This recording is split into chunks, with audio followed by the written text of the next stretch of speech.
結果這一次的表現，我一實測，真的也是嚇死人啊，嚇死人的。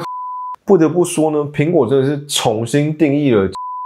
這也是這一代我覺得最大的升級點，這個真的非常的厲害啊！這件事情是蘋果不會告訴你的，所以如果你有看到這段的人呢，就賺到了，少花一點冤枉錢啊。那至於我自己會不會把主力機換成這個 iPhone 17 Pro 呢？畢竟在今年來講 ，iPhone 17 Pro 真的進步了很不錯，很多點都做出了很不像 iPhone 的變化。那我必須說，這次的答案是會。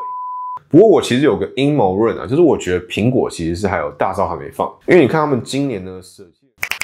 好，終於使用這個 iPhone 17 Pro 幾天了。那今天的影片會有散熱和遊戲表現的實測，那重點是還有 iPhone 17 Pro、iPhone 16 Pro 以及三星的 S25 Ultra 以及這個 Vivo X200 Ultra 的拍照對決啊，究竟哪一家的長焦是最強的？那今天還同場加映，我還錄製了一段這個長焦錄影的表現，看看這個望遠鏡頭拍歌手的錄影品質以及它的收音狀況如何。那種是好的壞的，我都會說啦，就讓我這個三星 DNA 來當一天的蘋果公道伯啊，告訴你這一次的 iPhone 17 Pro 究竟值不值得買。那也告訴你說哪一些人應該升級到 iPhone 17 Pro， 或者是有哪一些人可以繼續當釘子戶，省下一筆錢啊。那我們就趕快開始吧。那首先就是散熱部分，這一次我跟去年一樣，實際錄製了30分鐘的 4K 60fps 的錄影，來看一下這個散熱表現究竟如何。畢竟之前的 iPhone 15 Pro Max 那次實測出來50.4度的高溫，真的是嚇死我啊！結果這一次的散熱表現，我一實測，真的也是嚇死人啊，嚇死人的好啊！那10分鐘的溫度是34度，那20分鐘和30分鐘量測時呢，都是35度多啊，基本上就穩定在35度多，接近36度那裡。那你可要知道，之前 iPhone 15 Pro Max 在30分鐘時呢，可是50.4度啊，那去年 iPhone 16 Pro Max 在30分鐘時只是46度啊，這次直接下降了11度，穩定是35度多啊，真的非常誇張，我真的是被嚇爛了。從來沒有想過蘋果進步幅度可以這麼大。說真的，我看到這個散熱的表現，我是真的很認真的開始思考，要把這個主力機換成這個 iPhone 17 Pro 啊。然後我也實測了 3D Mark 的 Wildlife Extreme 20輪的壓力測試啊，你可以看到跟 iPhone 16 Pro 比起來，不論是穩定度、最高分、最低分，通通都比去年好。因為它在實測中呢，它跑分下降的幅度和時間點都比較久一點，就撐得比較好啊，就還蠻不錯。不過這邊還是要講一下 3D Mark， 我有實測這個 S25 Ultra， 那最高分還是 S25 Ultra 更好一點啊。而且要告訴果粉一個悲慘的事情啊，就是下一代的處理器快來啦 ，S25 Ultra 現在用的處理器快要變過去式了，就等着吧，蘋果。高通 is coming 啊！那除了錄影和跑分以外呢，我也實測崩鐵的遊戲溫度，我跑了10分鐘左右呢，溫度大概停留在41度左右，我覺得整體表現算是蠻不錯的。那年初的 S25 Ultra 可是45度啊，那這次的蘋果只有41度，這個真的還蠻好，而且整體的遊戲表現也是非常不錯。我這10分鐘都使用最高畫質去跑，那平均的帧數是57.3 FPS 啊。然後此外我要提起一件事情，就是這次的蘋果散熱方式會使用到整個機身去進行散熱，透過 VC 聚热板把熱直接傳导到整個鋁合金機身啊，所以機身越大，整個散熱效果應該是會越好。所以邏輯上來講 ，iPhone 17 Pro Max 整個遊戲表現應該會更優啦。那這點我看9man 大大測出來的遊戲表現就是60fps 一條直線啊，極限散熱，如果你真的要選的話呢，還是要選到 iPhone 17 Pro Max 會更好。不過這麼棒的散熱總是需要付出一點代價，那就是這一次的外觀啦。那我必須說，我已經使用好幾天，我還特別買這個藏藍色，但是我還是非常不習慣這個設計啊。而且很搞笑的是，我一開始看到爆料消息時呢，我以為我一開始會不習慣上面這個橫向的鏡頭模組啊，但沒想到它在下面這邊直接搞了一個更醜的酸痛貼布啊。那這次 iPhone 17 Pro 因為整台機器改回這個鋁合金的，那 iPhone 為了要使用 MagSafe， 所以說它直接在下面挖一個洞，使用玻璃材質的超瓷晶盾，這樣才可以直接做 MagSafe 做無線充電。因為鋁合金的話，你沒辦法無線充電，導致它這個手機背面呢是雙材質拼接的，哇！它的顏色還是有色差，我覺得真的是蠻醜的。不過也因為下面這個酸痛貼布這麼醜，導致我現在看上面這個相機模組呢，反而一瞬間就可以接受。果然美醜是相對比較出來的啊，但是效果應該就會像是你跟比較醜的同學合照時呢，你的臉會有被美顏的效果一樣，看起来會比較瘦，這樣就很尷尬。在進入下一個環節之前呢，要先歡迎今天的贊助商犀牛盾啊。那今年犀牛盾也是非常準時於第一時間就替各位的 iPhone 17提供了各式保護的新選擇啊。那第一款就是犀牛盾的 Solid X 強化吸震緩衝手機殼啊。那這次升級於手機內側四角星新增了隱藏緩衝槽，提供了更多潰縮空間可以吸收手機掉落時71% 的瞬間衝擊力。除了具有超強的抗震技術以外呢 ，Snowden X 更是加強耐用性，而且摸起來蠻指滑，手感很好，也更好拆裝。我覺得手機殼太素的話呢，希尔顿也有超多的联名圖款可以做選擇，你甚至可以客製化自己的图款上傳自己的照片文字，或者放上創作者貼圖，讓你自己的手機殼獨一無二。而再來第二款就是 Clear 透明殼系列，背板與邊框設計都有做微調，整個手感超好，更接近裸機手感。視角結構也有強化升級进一步提升保護力。用犀牛盾真的是完全不用擔心。那除了基本透明款，還新增了多款新色庫墨黑夜幕藍、金燻眉以及带有立體觸感的玻璃紋理系列。那我自己覺得這個金燻眉蠻有質感，然後玻璃紋理系列真的是很特別很難得可以看到這種質感的呈現，而且裡面還有一些小彩蛋，我覺得超級可愛。而犀牛盾透明殼最強就是絕對不會變黃，而且這不是只是嘴巴說說而已，犀牛盾是真的有透過科學去驗證，通過了168小時的抗黃和老化實驗測試也具備終身抗黃保護兼具外觀美感以及極致防護。那兩款手機殼都有 MagSafe 磁吸兼容的款式，那磁吸力還超過蘋果原廠的2倍，可以隨心所欲使用各式各樣的磁吸配件。那相機控制按钮也都有支援，就使用的是高科技產業常見的奈米碳管材質製成電容式觸控感，又讓整個按鍵操作起來就跟原廠按鍵一樣靈敏順手。那另外犀牛盾全系列手機殼都不含双酚 AFS 等有毒物質這是經過了 SGS 檢驗讓當爸爸我呢真的是非常安心。尤其手機殼又是每天不離身的東西長間使用来路不明的牌子，累積下来可能對健康造成危害是非常可怕，所以一定要選擇有保障、能對你和你的家人負責的品牌犀牛盾手機殼更猛，它使用的是單一材料制作可以100% 被回收再制成新殼6次犀牛盾是真的非常認真在做永續的、地球友善北極熊感謝您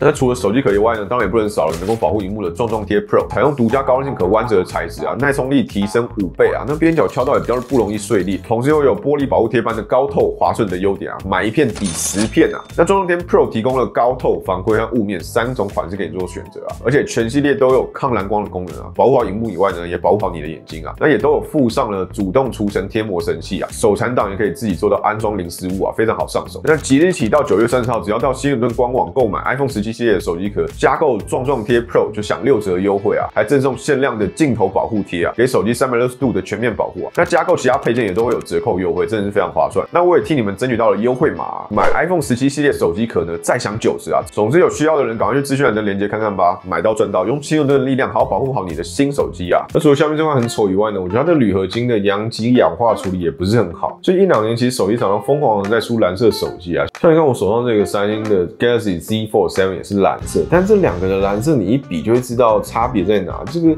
質感是不同層級，細看就直接高下立判，更不用說不知道為什麼 iPhone 今年取消了黑色，黑色這種這麼經典的顏色怎麼可以取消呢？而且我看了宜豐 Chris 的頻道，他透過後製模擬了一款黑色應該有的樣子不得不說黑色真的超級好看整個燒到不行，而且非常適合 Pro 系列，畢竟蘋果 Pro 系列的貼紙都是黑色，搞不懂為什麼蘋果在這次 Pro 系列取消了黑色。蘋果的陽极氧化技術沒有這麼弱吧？我可能黑色上不去吧。那話說呢 ，Chris 的頻道真的會提供很多很有趣的觀點，是其他人比較少提到，記得去訂閱一下，真的是非常推薦。那回到顏色的部分，我這次選擇藍色的主要原因就是要藏這個酸痛貼布的部分，但我還是非常不適應。那藍色還有點要特別留意的是，如果你很常在使用 MagSafe 配件的話呢，我這次去 Apple Store 時呢，發現它這個背面其實很容易會有 MagSafe 的痕跡那甚至是會有刮痕。所以如果你是 MagSafe 的重度用戶上來講呢，你可能要留意一下，可能白色会是一個比較安全的選擇。那既然都提到背面了，背面還有一個很扯的事情，就是一個很不蘋果美學的事情，就是你會發現這3顆鏡頭呢，現在不是等距，你稍微轉一下就會發現，這個下面這個鏡頭是很明顯的比較歪的，就是比較遠一點。我真的不知道這次的 iPhone 17 Pro 是發生什麼事情，整個蘋果美學就是蕩然無存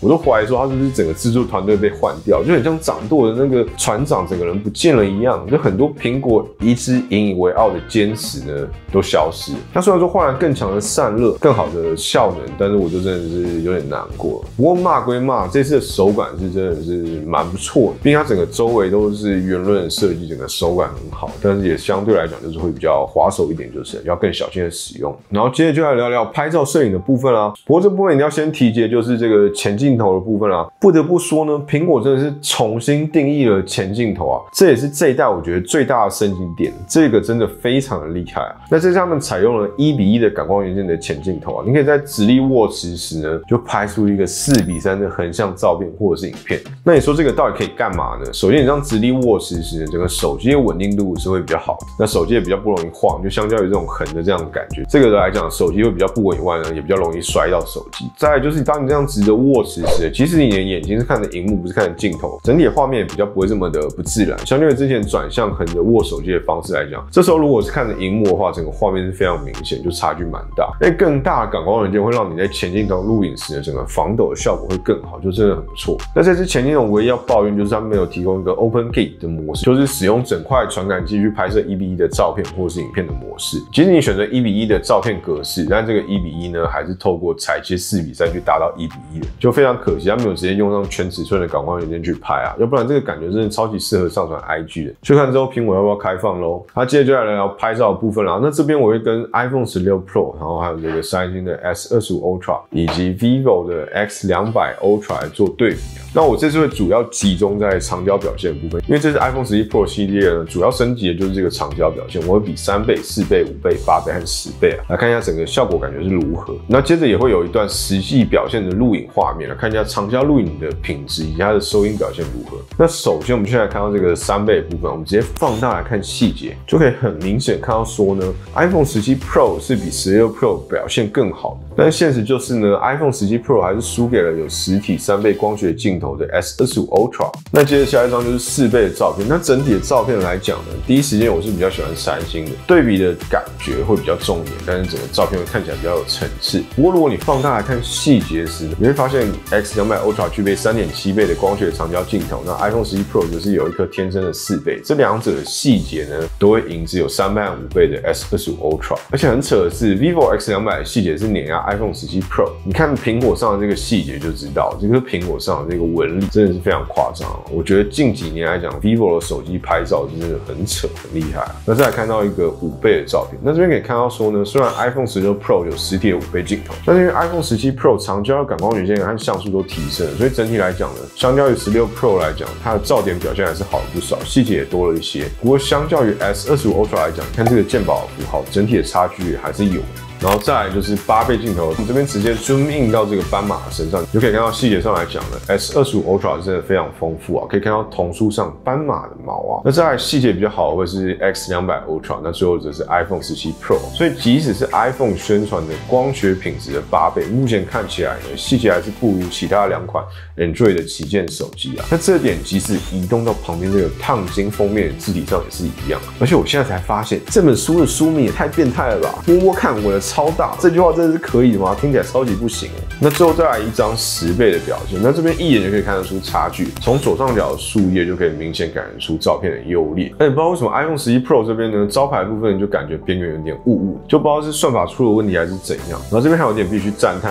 Vivo X200 Ultra， 就是呢，它只有一顆 3.7 倍的光學長焦鏡頭，但它的表現竟然還超過 S25 Ultra， 我覺得真的很誇張。那接着我們就來提供一段實際的長焦錄影，那可以看一下它的畫質以及它收音表現如何。然後對比的就是 S25 Ultra 和這個 iPhone 17 Pro。那你可能問說，為什麼沒有 Vivo X200 Ultra 呢？我必須說，因為我只有2隻手啊，我沒辦法騰出另外一隻手來拍啊，所以這次就先比較這2個。那你可以看完之後呢，告訴我你覺得哪一個的錄影品質比較好，以及收音比較好。那 iPhone 11 Pro 我是使用4倍鏡頭，那 S25 Ultra 則是使用5倍啊，都是使用原生的光學鏡頭。那你可以告訴我哪一個表現比較好咯。躺在你的懷中變勇敢，親愛的謝謝你愛我，雖然我像個小孩，脾氣怪固執人心機白，還有點變態，可是有你在我就會乖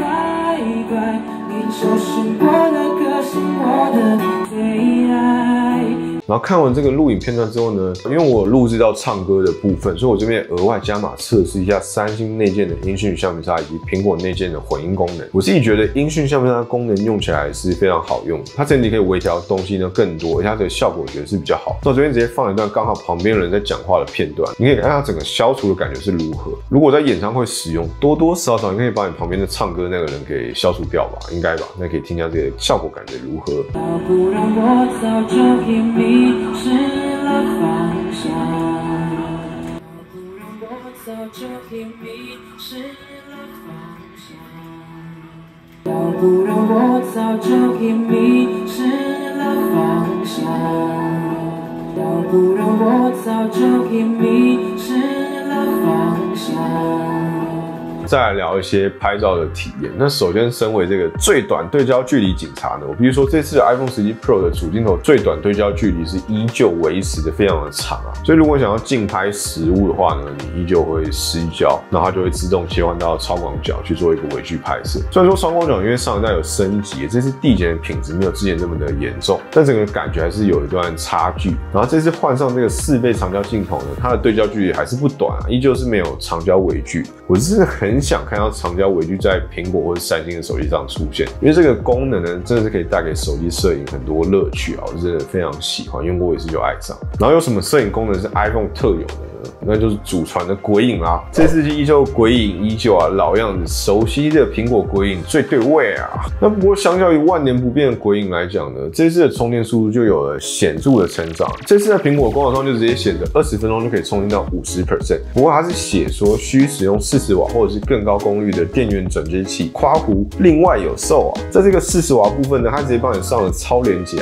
你只要點一下就可以直接跳到這個1290元的充電頭的購買頁面。不過因為我不想當盤子，所以我直接拿家裡有支援 PD 100瓦充電的充電頭來進行實測。然後實測出來的數據是呢，10分鐘可以充到28%，20分鐘可以充到52%，然後總共花費1個小時20分鐘充滿。雖然說整體充滿時間跟之前沒有差多少，但這次20分鐘就充到52%，相對於之前來講都要花到30分鐘可以充到50%，這點還是非常不錯的。而且我想，這件事情是蘋果不會告訴你的，所以如果你有看到這段的人呢，就賺到了，少花一點冤枉錢，就不一定要買蘋果那顆1290元的充電頭，你找一顆瓦數高一點的，一樣會有前期快充的成效。然後還有一些小地方必須提及啊，首先這次蘋果的熒幕呢，也終於有類 DC 調光的選項，因為蘋果的熒幕之前都是低頻調光，對於眼睛敏感人來講呢，看久你眼睛是很容易感到疲勞酸痛，所以這次在設定中呢，輔助使用就可以找到這個顯示與文字大小，就可以把這個顯示器脈衝平滑 PWM 打開啊。邏輯上來講呢，對於眼睛敏感人的眼睛應該是會舒適一點。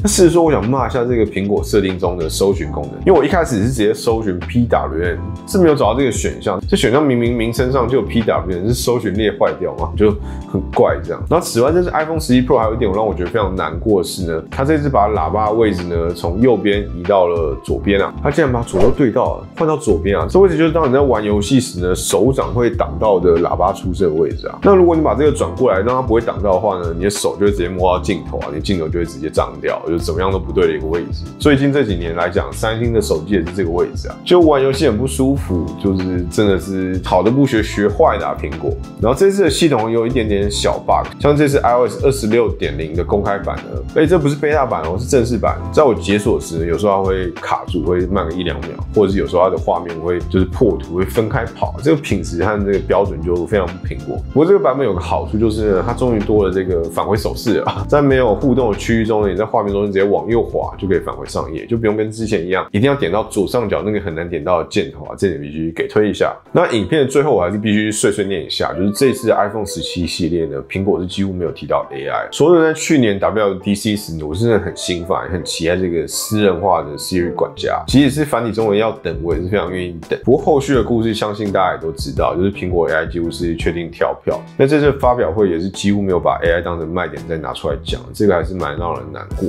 不過我其實有個陰謀論啊，就是我覺得蘋果其實是還有大招還沒放，因為你看他們今年呢捨棄了以往堅持的蘋果美學，它捨棄了外觀，加強了散熱，它還加大它的 RAM， 甚至在處理器中的 GPU 的核心中呢都整合了一個神經網絡加速器啊。那我覺得就是有一個非常重度使用效能的場景正在準備中啊，就是感覺蘋果正在集氣中啊。那我唯一能夠想到的場景就只有 AI 而已，就希望我的期望是真的，就讓我看看你的大招吧，蘋果。不過也有可能就是蘋果整個在胡亂瞎搞，改善散熱，加強效能而已啊。不過我覺得不太可能，一定是有什麼東西在等着。如果真的是亂搞一通的話，我其實是會非常難過，但我應該還是會拍一部影片來噴一下啦。那最後呢，就來到結論和購買建議啦。針對這次的 iPhone 17 Pro 的懶人包，就是我覺得它的散熱變強了，長焦變強了，但長焦依舊不敵安卓的旗艦手機。然後它的前鏡頭呢，超級好玩的，那前鏡頭的自拍體驗應該是目前不論安卓或者蘋果中手機最強的。那其他部分就沒有太多的變化啊。還有一點就是這一代的外觀啦，我覺得這代外觀很醜，就是有很多地方我覺得非常不蘋果，像是這個背面的 logo 跟 MagSafe 的磁圈是沒有對齊的。那以及它這個背面雙材質的拼接的酸洞貼布的造型，那再加上這個3顆鏡頭並不是等距的，這些事情真的是很不蘋果，真的很扯。我覺得賈伯斯的墳墓搞不好現在都在冒煙了。這3點隨便一點在賈伯斯的年代應該都是不可能被接受，更不用說這次有一大堆奇奇怪怪的妥協。那至於升級和購買建議上來講的話呢，我覺得如果你是 iPhone 14之前的人呢，你都可以無腦升級，升級感應該是非常強烈。但如果你是 iPhone 15 Pro 系列來講的話呢，就看你對於超廣角以及長焦需求以及散熱部分的狀況是如何。因為15 Pro 的散熱是真的很爛，這點如果你是有在玩遊戲或是重度使用者，應該都非常有感。那至於 iPhone 16 Pro 來講呢，說實話，我覺得是可以再緩緩。只有2種情況我會建議購買 iPhone 17 Pro。第一個就是你對於前鏡頭的使用頻率超高，因為這次的前鏡頭是真的很不錯。如果你很常拿來自拍啊，或者需要自拍 vlog 的話，這個升級感非常明顯。那第二個就是你很常把手機超過熱，不論是遊戲或者是錄影。不過說真的，我自己覺得 iPhone 16 Pro 系列的散熱其實已經蠻不錯的，要超到過熱是真的是蠻困難的，所以我才會說 iPhone 16 Pro 系列可以再緩緩這樣子。那至於我自己會不會把主力機換成這個 iPhone 17 Pro 呢？畢竟在今年來講 ，iPhone 17 Pro 真的進步了很不錯，很多點都做出了很不像 iPhone 的变化。那我必須說，這次的答案是會。才怪，怎麼可能？好啦，就鬧一下，因為我目前的主力機是三星這個折疊機 Galaxy Z Fold 7啊，我已經習慣這個折起來是無敵的單手體驗，以及想辦正經事呢，可以瞬間變成平板這個超能力啊，就是變成一台小平板。而且更不用說，這次的 iPhone 17 Pro 系列雖然說它的長焦進步，但是不論你是對比三星啊，或者是對比 Vivo， 都還是有一段距離啊。那唯一真的要保持龍頭的部分，就是 iPhone 的錄音體驗還是非常的強，這還是最強。不過今年來講，我依舊是不會換成 iPhone 當成我的主力機啦。好啦，差不多就是今年我這個三星爹的 iPhone 17 Pro 的使用心得啦。那最後再次感謝今天的贊助商犀牛盾。如果你有需要任何的手機保護殼或是保護貼的話呢，記得去資訊欄看看，也記得使用我的折扣碼9折的優惠是非常不錯的。那如果你覺得今天影片對你有點幫助，也記得訂閱我的頻道，並且熱推一下這部影片啊，給我一點支持啊。手機公道伯真的是做得很艱辛啊。那我們就下一部影片再見啦，悄悄，拜拜。